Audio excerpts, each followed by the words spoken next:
me, Veronika. And me, Sedona. And today, let's talk about the Menendez brothers. Yes. It's been everywhere lately. Me and my mom have been following the case for years. Yes. And we've just finished watching Monsters. Yes. Even and though. the documentary. Even though. Yes. Monsters is very inaccurate. But like, Nicholas Chavez. Also, there's gonna be mention of abuse. And if y'all are not in the right headspace to hear like triggering stuff or like maybe click off this video and just come back another time. Hi, PP. So basically, Lyle and Eric gained infamy for the brutal murders of their parents, Jose and Kitty Menendez. The defense portrayed Jose as a domineering, abusive father, And the mother was neglectful and complicit in the abuse. The prosecution, however, contended that the murders were motivated by greed as the brothers stood to inherit their parents' vast fortune. The first trial ended in a mistrial due to a hung jury, as jurors were divided on whether the abuse claims justifies the killings. And honestly, as somebody who has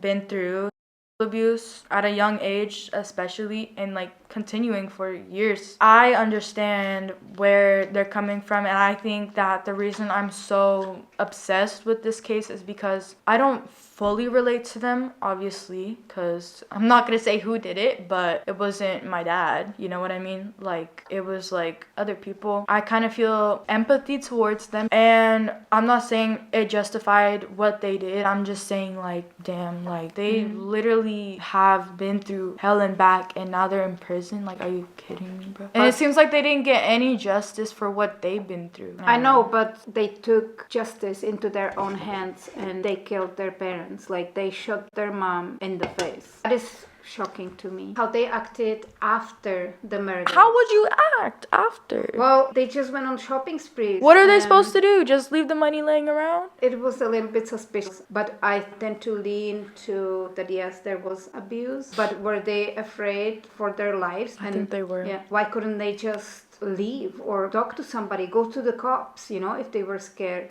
Well, because Jose would have paid the cops off, or obviously, maybe he was a powerful man and maybe Jose, he had connections. So. If they ran away, Jose would have found them.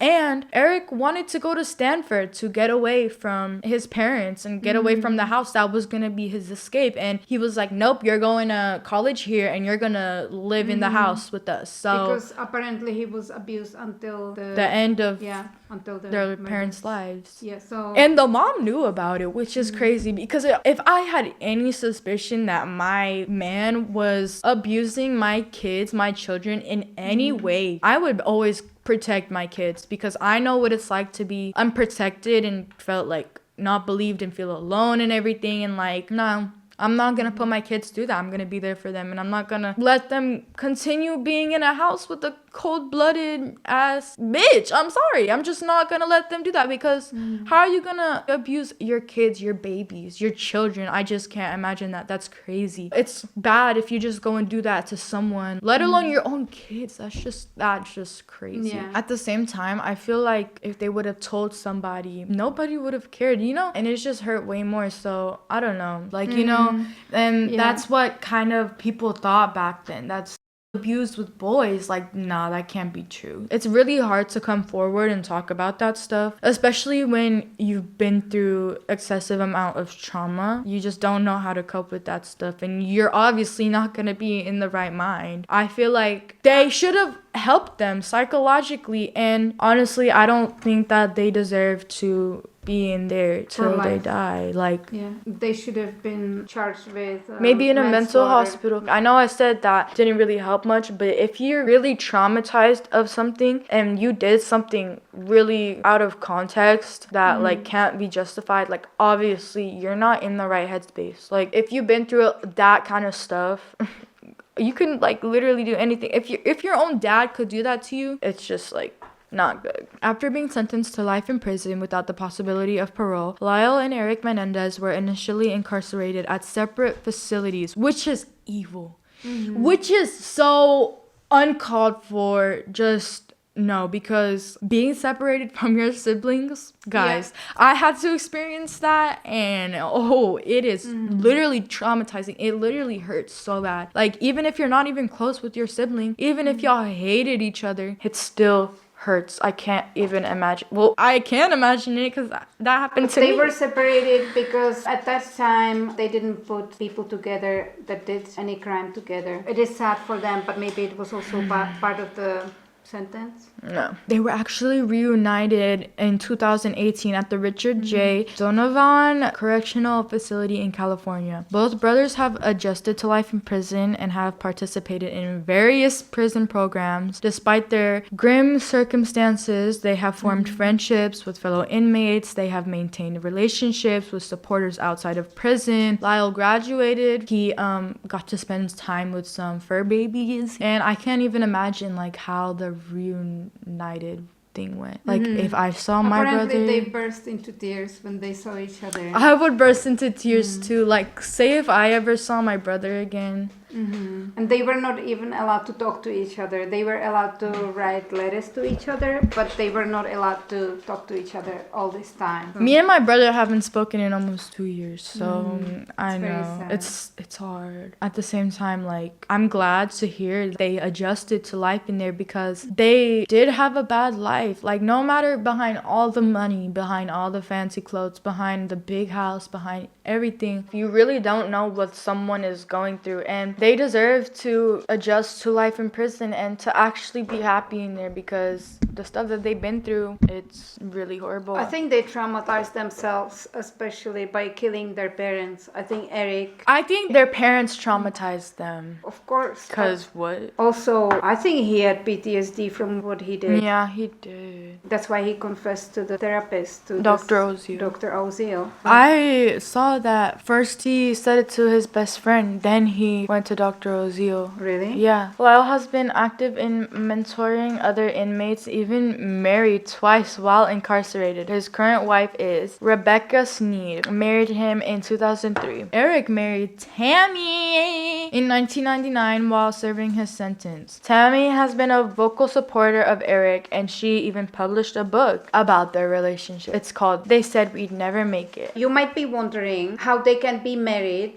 Can they spend any time with their wives? They can text them, call them. Yeah, they're allowed iPads now and they can talk to them. That's so cute. And also video chat. But there's something known as family visit or conjugal visit where you can actually spend time with your spouse, if you know what I mean. But the prisoners who committed crimes against their family members, they cannot have these visits. So unfortunately, Eric and Lyle cannot really spend this kind of time with their wives. I hope they get released. Yeah. Anyways, they were almost famous tennis players. Both Lyle and Eric Menendez were avid tennis players during their youth. Their father, Jose, was very invested in their tennis careers and pushed them hard to succeed in the sport. Eric, in particular, was highly skilled and at one point ranked in the top 44 junior tennis players in the United States. That's good. Some reports suggest that their father's controlling behavior and obsession with success in tennis played into the immense pressure the brothers felt growing up. Jose Menendez was a prominent entertainment executive. This Hollywood connection is significant because Jose had ties to celebrities, and there was speculation that these connections might have influenced the media's intense coverage of the case. And also the fact that it's in Beverly Hills and these wealthy parents just got murdered. Of course, it was going to be famous regardless. It was going to be an infamous case. Guys, the fifth fact, it's kind of known. I don't know if everybody knows it. I mean, it's kind of like the main thing of like why they got caught. But anyways, the fifth fact was the brothers confessed to their psychologist, and this psychologist, don't even get me started on him. This is why I don't trust therapists, because they're weird and they're blackmail. They're weird. Yeah, Jose Menendez found this guy because he wanted reports on what they were saying. Yeah, exactly. And he wanted to make sure, hey, you tell me everything that they say. You tell me if they said this about me. Yeah, the psychologist was a crook, really. And he was very unsavory. He's a dickhead. Character. He basically blackmailed them. And took advantage of Eric's vulnerable state and basically started recording it. Honestly, if somebody recorded like confessions to a murder, I get that it's like, okay, this can be useful in the case, but it's not fair. That is no. I'm sorry, but if I went to a therapist... Well, obviously, like, they should have known that the therapist can report this to the police, and he should, I think... He didn't even go to the police. It was his affair that went to the police. And he did stuff to her too, allegedly. I think they have to if a serious crime has been committed now. Yeah, but why was he blackmailing them? He could have just... Well, yeah. He could have just went and told the police straight after, but no. He decided to record it. He decided to tell his mistress. Apparently, his reputation after this trial has been destroyed. Lyle and Eric allegedly feared for their lives. Allegedly. They did fear for their lives. Like what? The prosecution argued that it was an exaggerated claim to justify the killings. First of all, I think that they know they can't justify what they did. But how are they gonna justify what Jose was doing to the kids? That just...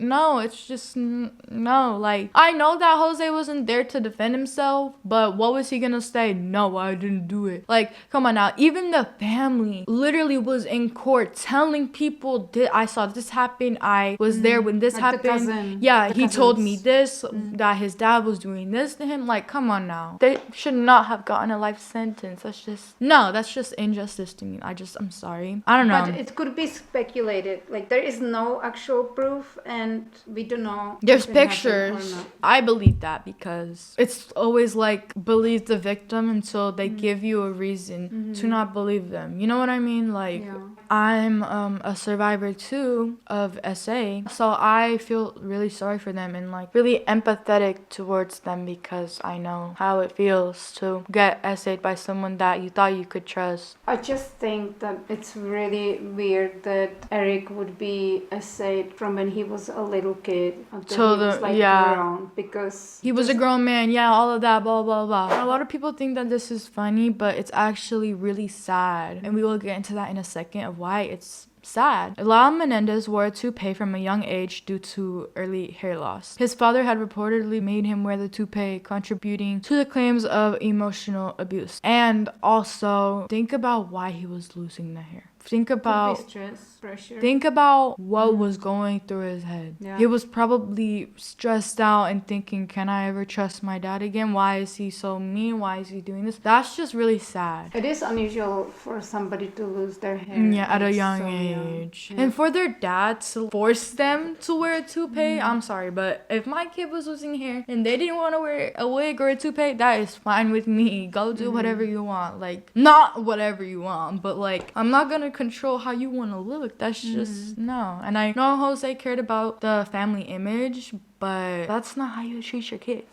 Robert Rand, the author of the Menendez murders, said that a letter that he found in 2018 was what Eric sent to his cousin Andy Cano 9 months before the murders, complaining about ongoing SA from his father. Eric Menendez was 17 years old when the letter was written and sent. That letter is now one of the 2 pieces of evidence that Los Angeles County District Attorney George Gascon is reviewing for possible request for resentencing. The second piece of evidence, according to the brothers' defense attorney Mark Garagos, is a signed declaration from a member of the band Menudo who said that he too was essayed by Jose Menendez. This new development has made the brothers cautiously optimistic that their release is possible. Do you think that the brothers have served enough time in prison and they should be released, or do you think they should just remain in prison and they need to be are released. Unforgivable? They need to be released, but I will respect everybody's opinions, you know. But imagine if they get out, they're gonna be so confused on how to use a phone, on how to go on